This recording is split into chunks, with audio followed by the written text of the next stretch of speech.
Hi, I'm Tim. Welcome to Watchbox, and thanks for logging on. If you love this watch, email me, tmosso@thewatchbox.com. It's in the description below. Your purchase and pricing email question line for buying this or any watch you see on any Watchbox platform. Please reach out to me directly. Email tmosso@thewatchbox.com for pricing.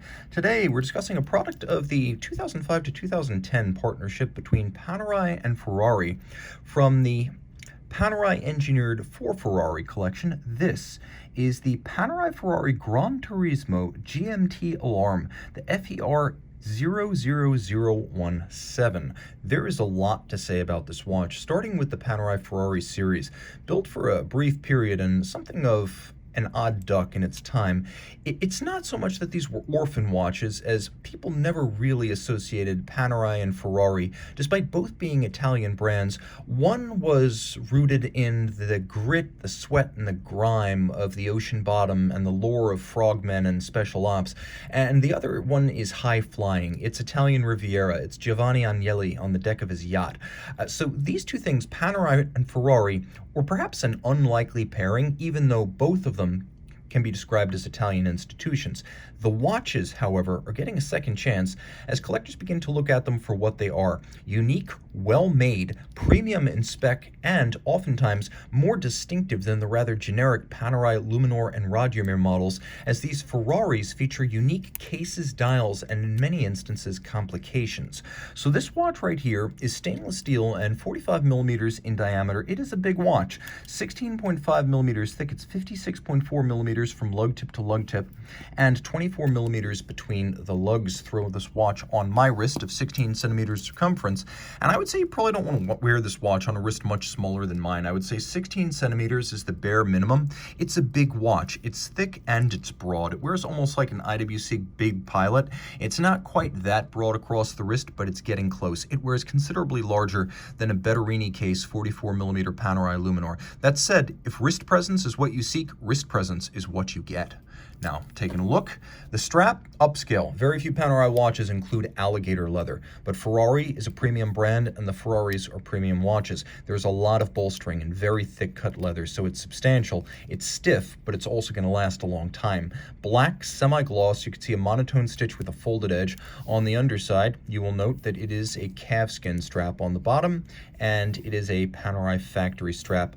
No gouging, no crimping, a brand new strap. Another feature rarely seen on Panerai watches, a twin trigger deployant clasp. Deployant's generally not used by Panerai. They generally use some sort of a pin buckle, usually a large trapezoid. Here you can see that not only is it a double folding clasp, but it is expressly produced with the Ferrari branding for the Ferrari models. There were two different basic lines of Panerai Ferrari watches. The Granturismo watches, which I suppose you could say were more road-oriented and featured, for example, more red accents than the Ferrari Cavallino Rampante, and then there were the Scuderia models, which featured yellow accents and the actual Scuderia shield that's been the logo of Ferrari since Ferrari was a racing team and not a manufacturer. So they are a little bit different aesthetically, but for practical purposes, they largely wear the same way. The case is very distinctive. 100 meters water resistant. You can see it's almost a combination of Vacheron Constantin malt-style lugs and what would come to be known as the Luminor 1950 case, but it's definitely not something you'll find on any standard Luminor or Radiomir.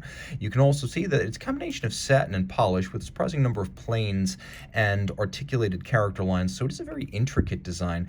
You can pore over it and really be impressed by the number of thoughtful details. It uses traditional screw-fixed bars, and that's how a lot of Panerai collectors like to have their straps fixed. No spring bars and no quick-release system. This allows you to use your jeweler's screwdriver, and the combination of bars and screws is very secure. The crowns are unusual. They help to achieve 100-meter water resistance, but they do it in an unconventional way.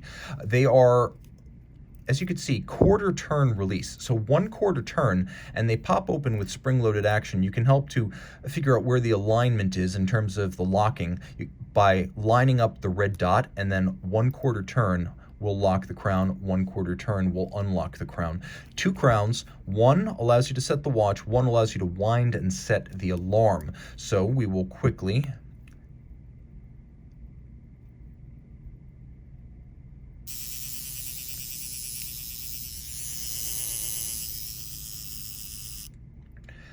by pushing the crown in, and turning it, I can now wind the alarm barrel.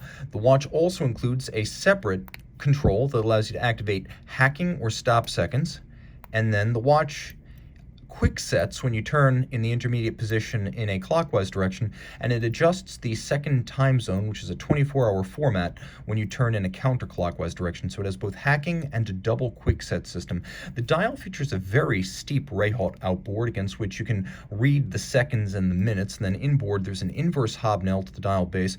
If you look carefully, you can see that there are appliqué individual matte finished vertically aligned Arabic numerals, then the polished cavallino, and we have loomed hands and a red lacquered seconds hand and a red lacquered indicator for the alarm system. Let's do a quick, that's a little too quick loom shot. And then we'll talk a bit about the movement. Underneath the case back, what we have is a La Joux version of the A-Shield 5008. So this is the La Joux 5900.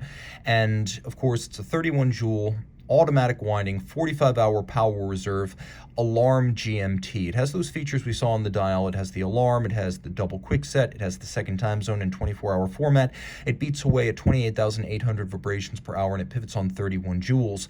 The original Shield 5008 came out in 1973. This is a La Joux version, as the movement was old enough by the late 90s that La Joux could make it without taking out a license. They make some changes, notably a higher joule count, a slightly longer power reserve, and you can see it's underneath a honeycomb type pattern with the Ferrari cavallino on the rotor itself. It's a good looking movement, though it's not entirely obvious what it looks like underneath this honeycomb pattern, which you can see as a metallization on the case back. Just know that it's a very tough and reliable timekeeper with a number of practical features and complications built in. These watches are rare, and as you can see, they're neither Luminor nor Radiomir, and I think someday they will have their day as collector's pieces, because rather than Panerai or Ferrari, they manage to be great watches on their own terms. Reach out to Team Mosso at thewatchbox.com for purchase and pricing details.